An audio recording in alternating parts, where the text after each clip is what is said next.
Apple's highly anticipated successor to the iPhone SE, heavily rumored to debut as the iPhone 9, or iPhone SE 2 as per some rumors, has reportedly entered trial production. Multiple reports have claimed a Q1 2020 debut for the iPhone 9 aka iPhone SE 2.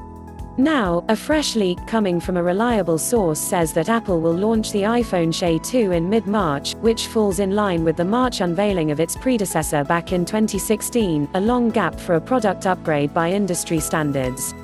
Report that surfaced earlier this month also mentioned that Apple is targeting a March launch for the iPhone SE successor, and has reportedly started trial production of the phone in China. Moreover, people familiar with Apple's roadmap have also divulged a March debut for the upcoming, low-cost iPhone, adding that assembly work for the new handset will be split among Hon High Precision Industry, Pegatron and Wistron. Tentatively called the iPhone SE 2, the upcoming phone is said to look a lot like an iPhone 8 with upgraded internals, and hence the iPhone 9 moniker.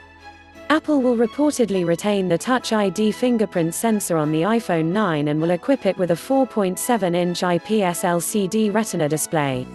It is tipped to draw power from the in-house A13 Bionic processor. The next Apple offering will reportedly pack a single rear snapper, however, details about resolution and camera capabilities are not known as of now. For more updates, subscribe and share this video.